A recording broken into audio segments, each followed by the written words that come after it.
Welcome to History with Herodotus, where we embark on a journey through the annals of time, unraveling the mysteries of our collective past. Today, we find ourselves at the threshold of an epic tale, one that has captivated the imagination of people for centuries: the construction of the Great Wall of China. This serpentine marvel, stretching across mountains and valleys, is a testament to human ingenuity and perseverance. To understand the genesis of this monumental structure, we must first immerse ourselves in the world of ancient China, a realm of warring states and nomadic invasions. The Zhou dynasty, which ruled from the 11th to the 3rd century BCE, was marked by a period of relative stability, during which the Chinese developed a sophisticated system of governance, philosophy, and art. However, as the Zhou's power began to wane, the country was plunged into an era of fragmentation, known as the Spring and Autumn period. This was an age of constant conflict, as various states vied for dominance, their armies clashing in a struggle that would eventually give rise to the need for a formidable barrier. One of the key players in this drama was the state of Qin, located in the western part of China. The Qin were known for their military prowess and administrative acumen, which allowed them to gradually expand their territories through a series of conquests. At the helm of the Qin state was Duke Xiao, a visionary leader who implemented a range of reforms aimed at strengthening his kingdom.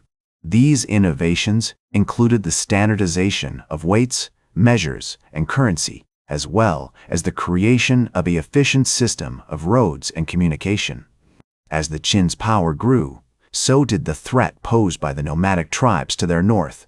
The Shannu, a confederation of skilled horsemen and archers, had long been a thorn in the side of Chinese rulers, launching periodic raids and pillaging border towns.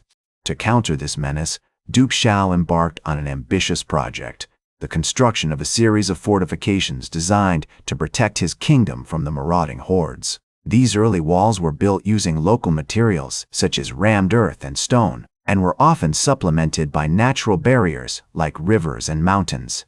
The Qin's efforts to secure their borders were not unique. Other states, such as the Yan and the Zhao, also built their own defensive structures in response to the nomadic threat. However, it was the Qin who would ultimately take the lead in creating a unified and comprehensive system of fortifications, one that would eventually become the Great Wall of China. This process was facilitated by the Qin's strategic location, which allowed them to control the key trade routes and communication lines between the various warring states. This enigmatic leader, known for his ruthless ambition and innovative spirit, would stop at nothing to unify the warring states under his rule. The ascent of Qin Shi Huang to the throne marked a significant turning point in Chinese history, as he implemented a range of radical reforms aimed at consolidating his power and creating a unified empire. One of his first actions was to launch a series of military campaigns against the neighboring states, using his powerful army to crush any opposition. As the Qin's territories expanded, so did the need for a more comprehensive system of defense, one that would protect the emperor's vast domains from the threats that lurked beyond the borders. As Qin Shi Huang's empire expanded, the need for a more comprehensive system of defense became increasingly pressing. The emperor's military campaigns had extended the borders of his kingdom, but they had also created new vulnerabilities, as the conquered territories were often restless and prone to rebellion. To address this challenge, Qin Shi Huang embarked on an ambitious project: the construction of a long wall that would stretch across the northern border of his empire, protecting it from the nomadic tribes and other external threats. The construction of the Great Wall began in 221 BCE, during the Qin dynasty, with thousands of laborers being mobilized to work on the project. The wall was built using local materials, such as stone, brick, and rammed earth, with watchtowers and beacon towers constructed at regular intervals to facilitate communication and defense. The most famous and impressive sections of the wall were built during this period, including the sections near modern-day Beijing and Shanhai Pass. One of the most significant challenges faced by the laborers was the treacherous terrain they had to navigate. The wall had to be built across mountains, valleys, and deserts, often in areas with limited access to resources and infrastructure. According to historical records, tens of thousands of workers lost their lives during the construction process.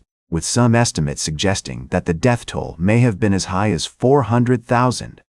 Despite these challenges, the wall began to take shape, stretching across the northern border of the empire like a giant serpent. The wall was an engineering marvel, with some sections reaching heights of over 30 feet and widths of up to 20 feet. It was also an impressive feat of logistics, with thousands of tons of materials being transported to the construction sites every day. As the wall neared completion, Qin Shi Huang began to focus on other aspects of his empire's defense. He established a network of roads and communication systems that would allow him to respond quickly to any threats, and he also created a powerful army that would be capable of defending the empire against any external aggression. The wall was just one part of a larger system of defense, but it was a crucial component, providing a physical barrier against which enemy armies could be broken. The construction of the Great Wall continued for many years, with successive dynasties adding their own sections and modifications to the original structure. During the Han Dynasty, which ruled China from 206 BCE to 220 CE, the wall was extended westward, with new sections being built in modern-day Gansu and Qinghai provinces. The most famous section of the wall, the Badaling Great Wall, was also built during this period, with its stone walls and watchtowers becoming a symbol of Chinese engineering and architecture. As the centuries passed, the Great Wall continued to evolve, with new sections being added and old ones being repaired or modified.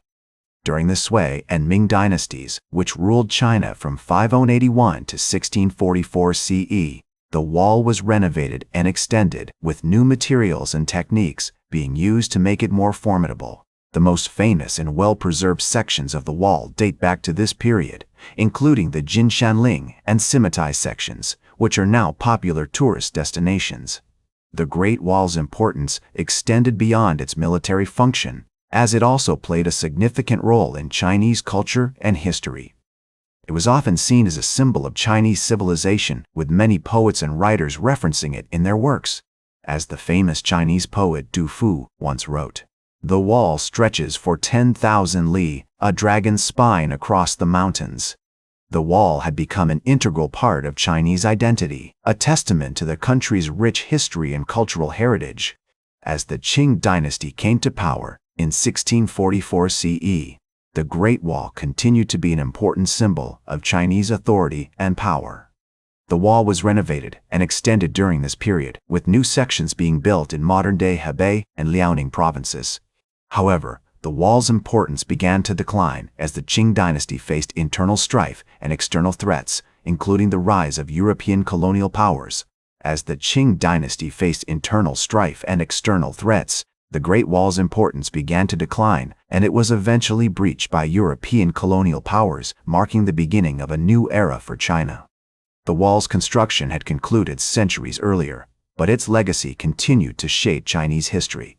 In 1911, the Qing dynasty fell and the Republic of China was established, leading to a period of turmoil and instability that lasted until the Communist Party came to power in 1949. During this time, the Great Wall suffered from neglect and damage, with many sections being destroyed or plundered for building materials. However, in the 1980s, the Chinese government began to recognize the wall's cultural and historical significance, and a major restoration project was undertaken to preserve and protect the structure. As the famous Chinese historian Ray Huang once said, "The Great Wall is a physical manifestation of China's long history, a testament to the ingenuity and labor of countless generations." Today, the Great Wall is one of China's most popular tourist attractions, with millions of visitors each year. Despite its popularity, the Great Wall remains a powerful symbol of Chinese identity and culture, evoking feelings of national pride and awe. Its construction had required an enormous amount of manpower, resources, and engineering expertise, making it one of the most impressive architectural achievements in history. The wall's legacy extends beyond China as well, with its influence visible in architecture, literature, and art around the world. The wall's story is one of human ingenuity, perseverance, and creativity, a testament to what can be achieved when people come together to achieve a common goal. As the Chinese proverb says, "A single grain of rice can tip the scale, but it takes many grains to make a mountain." The Great Wall of China may have started as a simple barrier, but over time, it has become an iconic representation of Chinese civilization. A reminder of the power of human collaboration and innovation. That's all for today's History with Herodotus. Remember to like, share, and subscribe. And until next time, remember that, to understand the present, we must first understand the past.